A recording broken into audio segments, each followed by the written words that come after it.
من يهده الله فلا مضل له ومن يضلله فلن تجد له وليا مرشدا. أشهد أن لا إله إلا الله وحده لا شريك له وأشهد أن محمدا عبده ورسوله لا نبي ولا رسول بعده. اللهم صل وسلم وبارك على محمد وعلى آله وصحبه ومن تبعهم بإحسان إلى يوم الدين.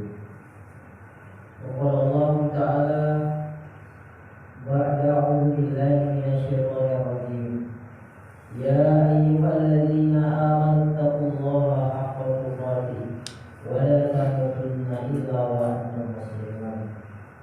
وقال أيضا يا أيها الناس اتقوا ربكم الذي خلقكم من نفس واحدة وخلق منها زوجها وبث منهما رجالا كثيرا ونساء واتقوا الله الذي تساءلون به والأرحام إن الله كان عليكم رقيبا. وقال يا أيها الذين آمنوا اتقوا الله وقولوا قولا سديدا يصلح لكم أعمالكم ويغفر لكم ذنوبكم ومن يطع الله ورسوله فقد فاز فوزا عظيما. أما بعد. Hadirin sidang jemaah salat Jumat rahimani wa rahimakumullah. Marilah kita meningkatkan keimanan dan ketakwaan kita kepada Allah Subhanahu wa taala dengan kita menjalankan perintah-perintah Allah Subhanahu wa taala serta menjauhi larangan-larangannya. Kita menjalankan ketaatan kepada Allah Subhanahu wa taala semata-mata hanya karena mengharapkan keridhaan dari Allah Subhanahu wa taala. Barang siapa yang taat kepada Allah dan Rasul-Nya, sesungguhnya dia akan mendapatkan kemenangan yang agung. Hadirin sidang jemaah salat Jumat rahimani wa rahimakumullah. Suatu ketika Rasulullah SAW ditanya oleh seorang sahabatnya dari kalangan Ansar tentang siapakah orang yang paling cerdas. Maka Rasulullah SAW menjawab bahwa orang yang cerdas itu adalah orang yang banyak mengingat kematian dan mempersiapkan dirinya untuk menghadapi hari kematian tersebut. Beliau tidak mengatakan bahwa yang cerdas itu yang banyak ilmu pengetahuannya. Beliau juga tidak mengatakan orang yang cerdas yang banyak gelar pendidikannya. Tapi yang cerdas adalah yang banyak mengingat kematian dan mempersiapkan dirinya. Sabda Rasulullah SAW tersebut semakna dengan firman Allah Subhanahu wa taala di dalam Al-Qur'an. Allah Subhanahu wa taala berfirman, "Ya ayyuhalladzina amanu taqullaha wal tanzur nafsum ma qaddamat lighadin wattaqullaha innallaha khabirun bima ta'malun."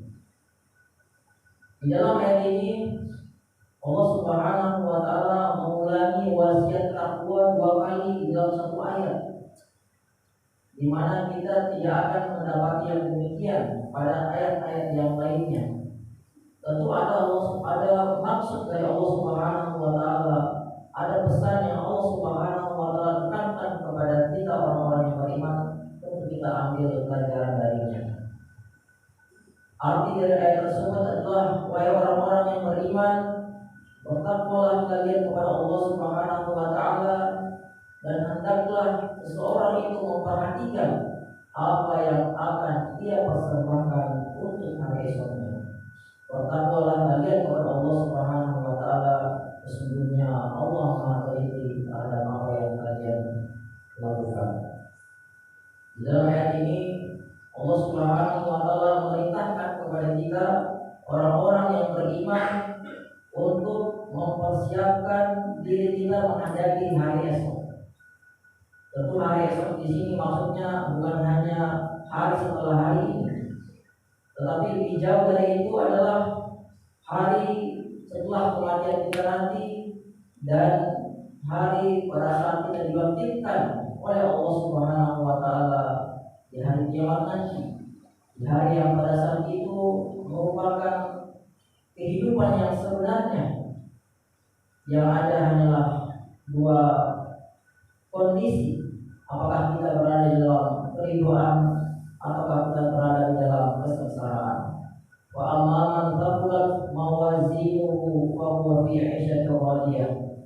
Orang-orang yang berat timbangan kebaikannya, maka dia berada di dalam kehidupan yang penuh dengan keriduan. Wa amma man khaffat mawazinuhu. Adapun orang-orang yang ringan timbangan kebaikannya, kalau ada orang yang ringan timbangan kebaikannya, maka yang berat adalah timbangan keburukannya. Fa ummu hawiyah, maka tempat kembalinya adalah hawiyah. Wa ma adraka ma hiya, tahukah kalian apa itu hawiyah? Narun hamiyah, yaitu api yang sangat panas. Waliyadzubillah. Hadirin sidang jamaah salat Jumat rahimani wa rahimakumullah. Sesungguhnya kehidupan akhirat lebih baik dan lebih utama dibandingkan dengan kehidupan di dunia. Sebagaimana firman Allah Subhanahu wa taala, "Wal akhiratu khairul laka minal ula."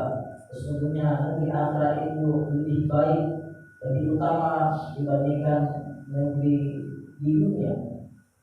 Oleh karena itu, sebagai orang-orang yang beriman, kita harus selalu untuk mendahulukan kepentingan akhirat kita dibandingkan dengan kepentingan dunia.